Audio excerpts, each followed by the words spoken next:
the horse, nature's art model, so elegant, poised, and majestic.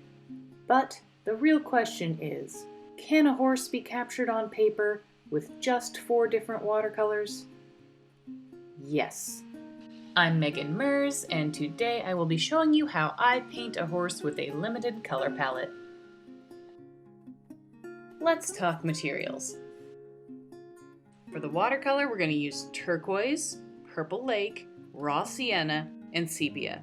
I'm using Cotman Watercolors today. They're relatively inexpensive. I'll post a link below.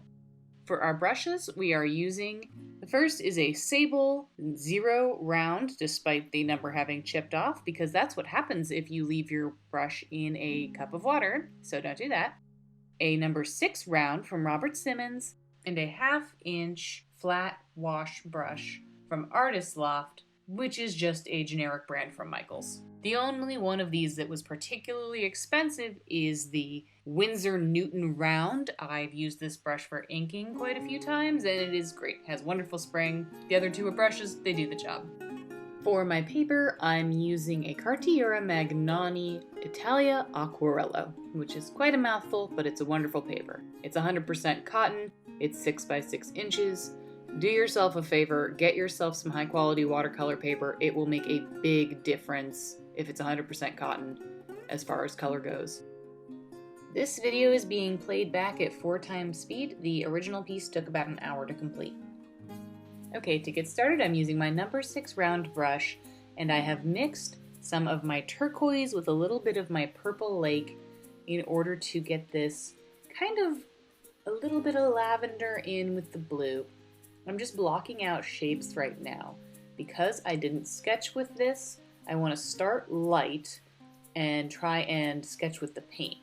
If I did pencil, I would want to use a very hard lead, because a softer lead pencil will kind of melt into your watercolors and that can make it look muddy. That's another reason that I really enjoy working with just a couple of different watercolors and building up from there. It gives you a very different look. If you want something that's a little more precise, I would recommend either sketching on another piece of paper and using a light table to transfer everything over and do a really clean pencil drawing, or using a pretty durable paper. I think this could take a little bit of a beating, but not so much as a paper that doesn't have as much tooth. Ink over it, allow the ink to dry, and then paint over that.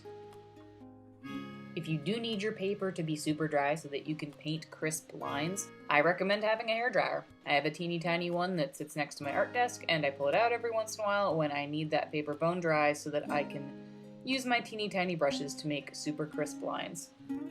So now I'm using my detail brush a little bit more. I'm adding more of the purple lake in with my blue so that I can make darker colors. I'm just sticking with the 4 colors I have, and so that means that I have to add a little more of everything to go darker. So more pigment to water. Now as I add some sepia in, it's giving me this really pretty cool gray. Not quite a black watercolor. You want to avoid using just a flat black watercolor because it'll take away a lot of the life of the painting. If you can mix your darker colors with the colors that you have, it'll give the painting more depth. Using just ivory black, which is I think the one that most people default to and the one that comes in a lot of watercolor kits, is going to keep your shadows from being warm or cool. And warm or cool colors within your darker colors can add a lot more to your painting and just make it a little more lively. As you can probably tell by now, I really like this Sable brush. I do like doing details. This is a brush that I've used quite a few times to do pure ink drawings that are just black and white. So when I get in here, I can do a lot of detail. And some of them are gonna get kind of blended and melted away as I add more colors over top. And that's okay. The nice thing about watercolor is the layers. It is the transparency. I know some people might be more methodical with their work and might work from one direction or do one layer completely. But when I'm just watercoloring for fun and I don't have too much of a plan, I just kind of go where the spirit moves me. If I feel like I want to work on a mane, I'll work on a mane. If I want to feel like I'm defining a shadow, great. It normally just depends on what color I happen to have selected at the time. If you're painting something like this, unless you're following a step-by-step tutorial, do what feels right. And if you are incorrect, you will find out very quickly, and then we've all learned something. I'm only kind of kidding when I say that. The things that I do remember best about my learning experiences when it comes to painting are the things where I completely destroyed something I was working on. That left me without a piece, but you know, those things can be painted over. This is a good time to talk about preciousness though. One of the few things that I got out of art school was to not be precious with what you're working on. There are some pieces where you're going to feel like every single brush stroke is a work of genius, and other pieces where you feel like you are doing absolutely nothing right. There's nothing wrong with either of these if you continue to learn. That's one of the reasons that I try to paint every day if I can, or at least draw. I don't just watercolor, I have an iPad that I draw on as well, so it is pretty easy for me to fit in a little bit of art every day. And I like to think that every day I'm getting a little better. So when you are learning to paint, if you're still learning, it is always good to start off with quantity over quality. Get a good feel for your materials, figure out what you like, figure out some semblance of your style. I'm still developing my style, but now that I've been painting more frequently, there are some things I'm learning that I like to do. For instance, I used to try and draw every single little hair and go for hyper-realism, and I was terrible at it. My paintings always look boring, and I just do better as someone who paints shapes and lines instead of someone who's trying to capture every single detail. I've started doing bits of shading and highlights with these tiny little lines. You'll see me use them a lot. It's one of the things that the sable brush is actually really good for. And the more I paint, the more that style becomes more distinct. The more I find the little habits that I like, the more I repeat them, and the more those become part of my visual vocabulary. So, what is a visual vocabulary, you might be asking? When you look at someone's work, try to think about what makes it distinct. Is it the color palette that they use? Do they always use a similar grouping of colors? Do they paint a lot of the same subject matter? When they paint that subject matter, what do those subjects have in common? Do they lean heavily on line? Do they lean heavily on shape?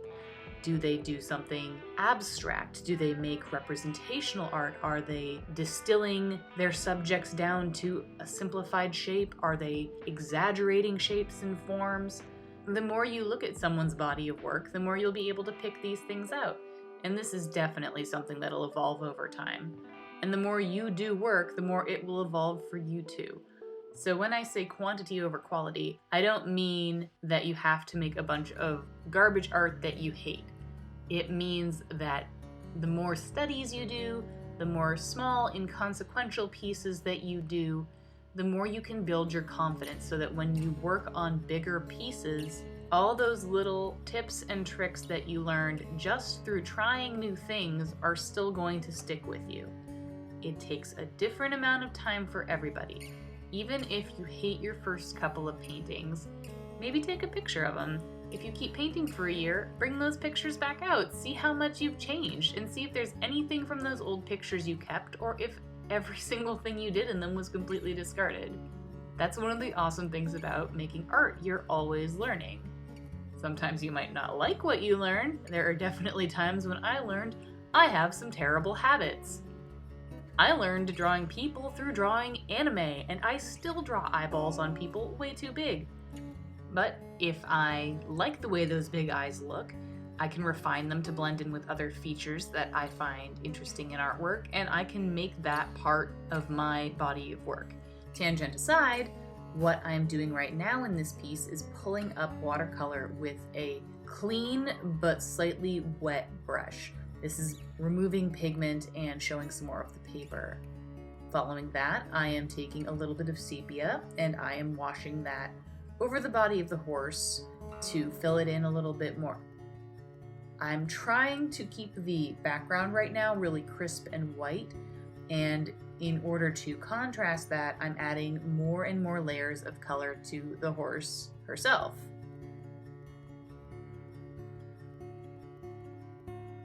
I'm doing a little bit of wet on wet, And now I'm blending that out.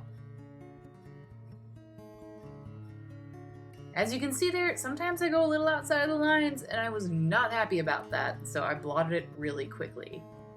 Wet on wet is a very different effect than when you paint in layers. You can dip your brush into pigment and kind of drop it in, and it'll spread out a bit more, and you can blend from there. Always have a paper towel nearby if you are going to need to blot. I will do this a lot. It's a habit I'm not thrilled about. I wish I was more committal, but I get a little scared sometimes and work in paler washes and pull back color if I feel like I am overdoing it. You can add more water to the piece when you are dropping it in, and that will spread the pigment around that is still wet, but it will also have different effects on drier paint, and you can add water and scrub to pull it up, but there is a big chance that you can muddy the paper really easily. You may lose crisp lines and have to go over them again if you really want to define them.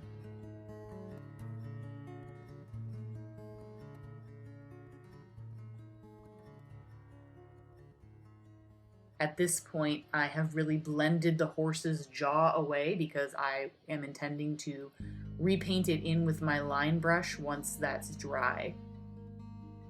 While some people can just watercolor with pure shapes, I am not brave enough to try that yet. One of my personal problems is overworking a piece. At this phase, I'm still making a lot of shapes, but I have obliterated the intended area where I was going to paint the neck and jawline, and it's kind of turned into a blob. I'm avoiding it for now and working on other areas that I think need work. Just working around it, pretending it's not there, and oh, maybe just a little bit. But it has to be dealt with. So I'm going in with a darker combination of the turquoise and a little bit of the purple lake for the shadow color that I seem to be favoring at the moment. I actually really like it. It contrasts with the warm gold of the hooves and the pale ochre wash on the belly with that little bit of sepia. At this point, this is the color that I think I'm going to be using for my lines and shadows, and I want to intensify the contrast of the painting. So I'm going to find the areas with the deepest, darkest shadows and go over those with this new blend of colors. One downside to using such small amounts of paint is that if you mix a color you like, it can be hard to replicate it later. So if you are going to be doing a larger piece, not just something smaller that's 6 by 6, you're probably going to want to keep track of your color mixes. So that would involve having a spare piece of paper nearby and taking notes while you mix different proportions of colors, and mixing more of it if you're going to need to cover a larger area. Since I just kind of guess, and I don't mind if things are perfectly uniform, I just sort of go with what comes out of it and adjust later. I also don't mind blotting if a color isn't quite what I'm looking for. But usually I'm fine with it, particularly because I don't want my watercolors to be super tight.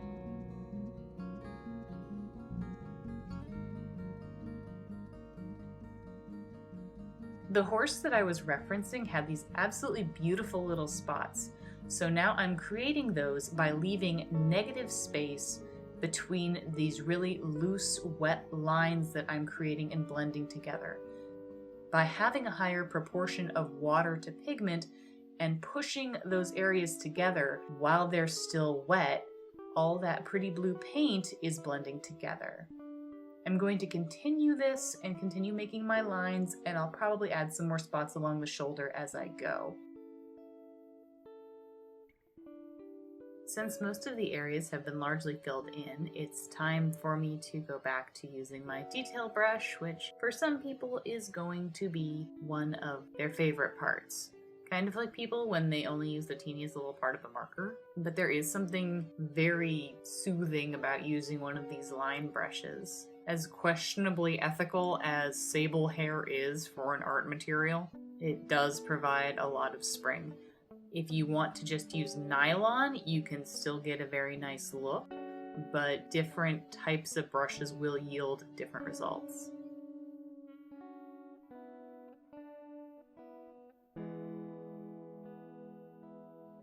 Here's the small hairdryer that I was talking about. This little guy was an accidental find in a long barricaded art locker that a friend and I found years ago when she was teaching a class, and she opened up the big locker that tons of teachers had used to clean it out to make room for her own supplies. And that little guy fell out, and I have been using it as a travel dryer for my artwork ever since. It's never too late to go darker with watercolor, so here I am adding a combination of sepia and the turquoise to make a darker blue-black.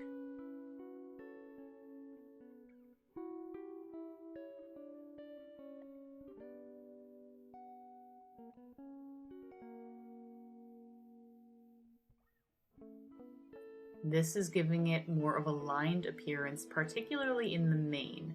I really wanted to define that away from the rest of the body.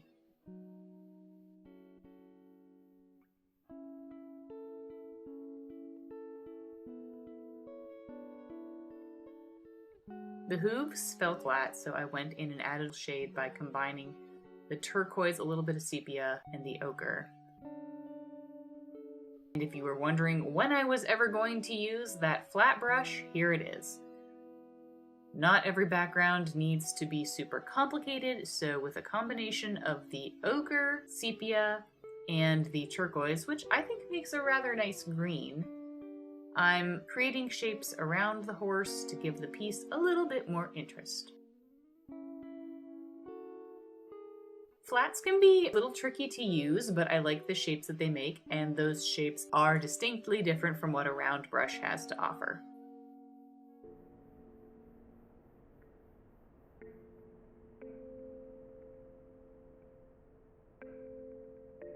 After a final blow dry and a little test, time to sign it, and there you go, there's a pretty pony. Okay, just a little more detail, then I promise I'm done, right? Okay, maybe a little more. Then I'm done, I swear.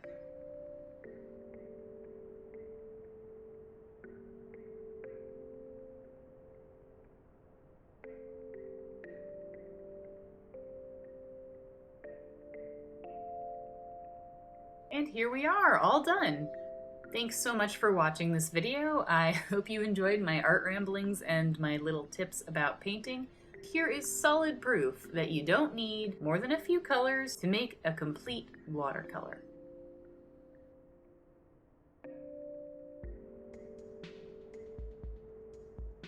If you liked this video and want to see more, please subscribe to my channel, or you can check out more of my work at meganmerz.com, or if you're a fan of Instagram, I am located there at megan.merz. I hope you try painting sometime soon. It's a lot of fun, and hopefully I will see you next time I make a video.